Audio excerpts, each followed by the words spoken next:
So here's the truth about imposter syndrome, especially for gifted empaths and intellectually gifted adults. What I'm about to say is like a part two to the video I made on how the matrix distorts giftedness and how gifted empaths end up losing their power. So in this video, I'll talk about what's really beneath the feeling of imposter syndrome and what it actually points to, and what in particular, which parts are more like illusory and which parts are actually telling us something truthful. And then I'll also offer a couple of suggestions for reframing our understanding of it and basically breaking out of that whole framework so that we can really reclaim control over our own self-perception. So if you're new here, welcome. My name is Shannon, and these videos are part of a conversation I'm building to help those on a path of authenticity and learning how to step into and to stay in alignment with our own higher consciousness and understanding.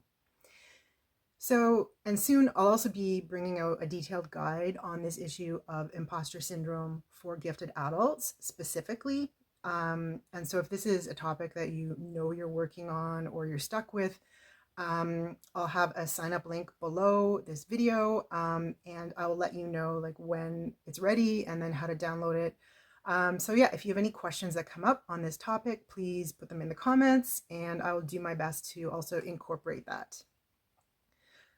So imposter syndrome, what this actually is, imposter syndrome is kind of like, it's like a strange type of empty shadow or like a hollow reflection that really registers the gap we internalize between what we know the matrix expects and what we know about the truth or authenticity of what we could offer. And so in the language of economics, for example, I would see this as kind of like an inefficiency in the market. And in the language of sociology, I would see this as revealing a contradiction in the social systems. And in the language of like personal or human development, I guess I would say we could view this as like the perception of a block or density that shows us the disjunction between our authenticity and the structures of what the matrix expects, whichever matrix we are participating in. And so if you're watching this, you're already well aware of what imposter syndrome feels like. And I think it often gets conflated actually with just a more generalized sense of like not feeling good enough, not feeling like we're quite going to be able to measure up. But I feel like it's a little bit more specific than that. It, based on what I've seen and experienced, it really seems to rear its head, especially once we've been traveling for some time on a path of excellence, for lack of a better concept here. And it presents itself really as kind of like an ogre at the gate. It's there to like trick us into thinking that we won't be able to pass. And in the esoteric channelings of Alice Bailey, this was discussed also as the dweller on the threshold. And in truth, imposter syndrome can really also invoke a lot of other dimensions of our own development. For example, egoic forces of self-sabotage, or it can also work as like an active symbol, actually, that can, through which we can receive some of our own higher guidance. But for this discussion, I just want to go back to this concept, this strange concept actually of excellence. So what it should mean is the quality, like not simply of like doing your best, but actually like becoming your best. It should mean the quality of like really having been able to unfold and to act on your full potential in accordance with who you perceive you are meant to be or become in this life. But what it actually or usually ends up meaning is the way in which the matrix has reappropriated this concept. So it ends up referring to meeting socially determined standards, particularly within the ideology of meritocracy, which is basically, it's a hierarchy where people are evaluated and ranked and some rank higher than others, and they are treated accordingly. That's literally what it's all about. And so, since as gifted individuals, we tend to have authenticity and integrity as one of our core values, because of that, we are intrinsically drawn to learning and developing our potential. And because of this, we are intrinsically drawn into various paths of excellence. But in the first meaning of that term, so the further down the path we get, we slowly or maybe quickly start to understand its meanings from the point of view of the matrix and what's expected there within the matrix that we're participating in, what conditions we need to meet, and so on. And so it is a basic process of socialization or cultural literacy, sure, but highly individuated to the specific path that we've chosen.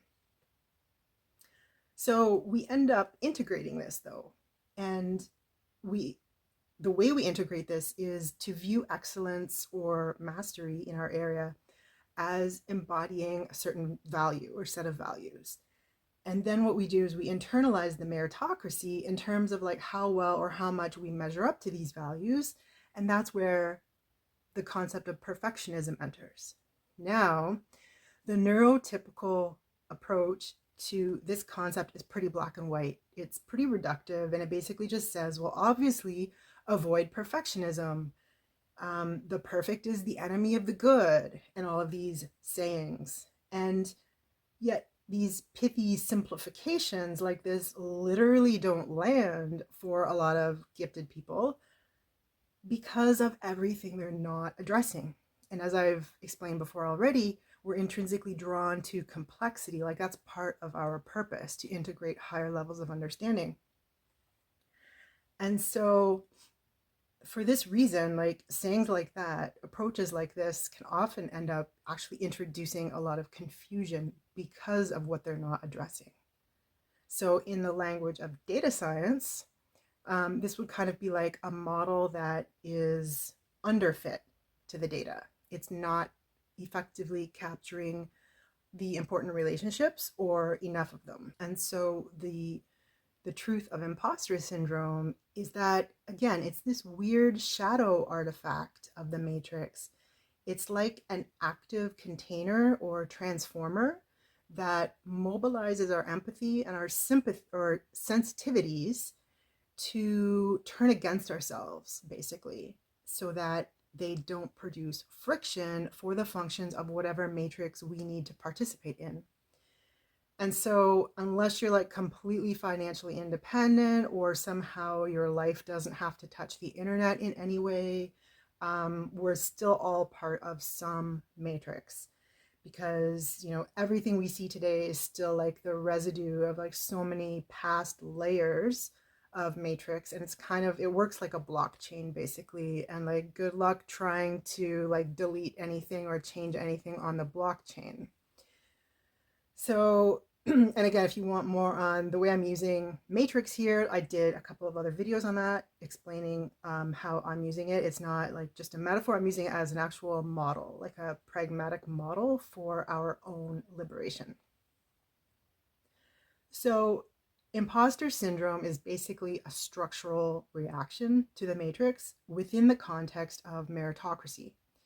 And as something like a magnetic transformer, it ends up pulling in a whole bunch of other disempowering programming.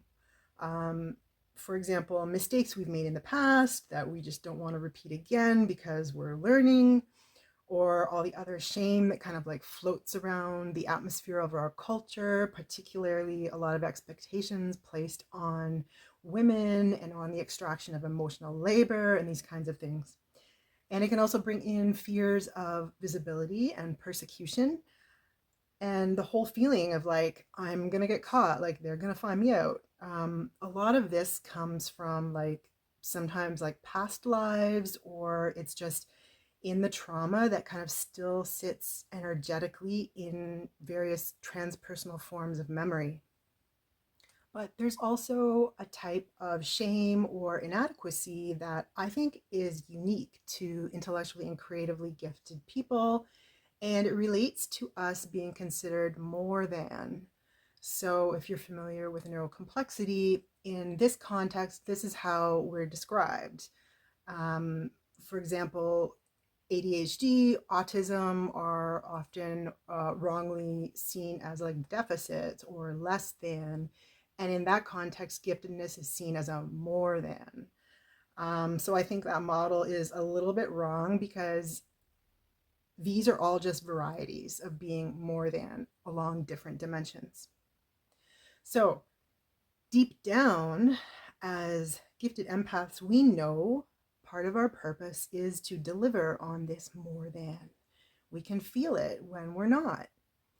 And so not only are we fiercely drawn to the highest expressions of what we value, but we also have a need to contribute to that, to add more. And so we end up coming into a conflict that we perceive as this imposter syndrome, which it's us internalizing the gap between what we want to contribute and the reality of the conditions of daily life. So in this way, we're literally the canaries in the coal mine of the matrix because we're actually embodying the leading edge of one of its contradictions. Now, the structure of feeling like an imposter is that validation has literally been placed outside of you, in a sense, expropriated, and it's been placed in someone else's judgment or in the judgment of a particular group. So our social systems are totally set up for this. For example, needing to go through 3 interviews for a job that surely like a good handful of other people could also fill. Or, for example, the gotcha culture of social media, where you're not allowed to have like a single human mistake on your record that seems to fall outside the lines of whatever so-called image you should be upholding. And so the issue here, again, I've spoken on this in some earlier videos, but it's this issue of needing to have our own locus of self-validation. And as well, though, here as active forms of countering or calling into question these externalized networks of validation, such as passing a bunch of tests so that you can feel like you're part of like this specialized elite organization or club.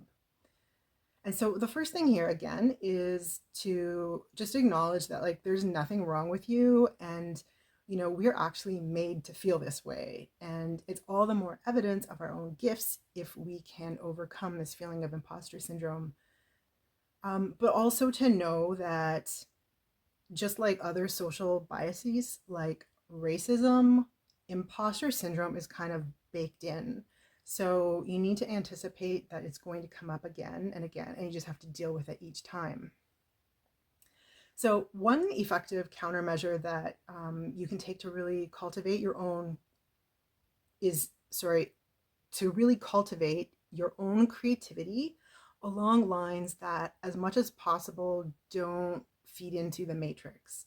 So not about like adopting a social identity as an artist, for example, but more like using this pathway as a form of like psychic nutrition that some creative outlet can provide for you. For example, it helps you develop your own sense of who you are. And so this is about a lot more than just like the concepts we have of like having a hobby, which by now you can see is really rooted in the matrix.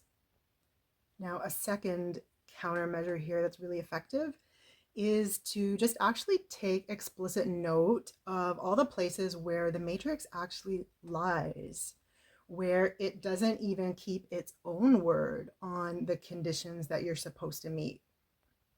And so here we can look to the example of a certain country's incoming administration. So as I saw, someone recently commented online, at this point, like no woman in particular should ever acquiesce to any form of imposter syndrome. And so that's what I've got for you guys today on this. I hope something in here was helpful, insightful in some way. It's really complicated. I know this is just scratching the surface.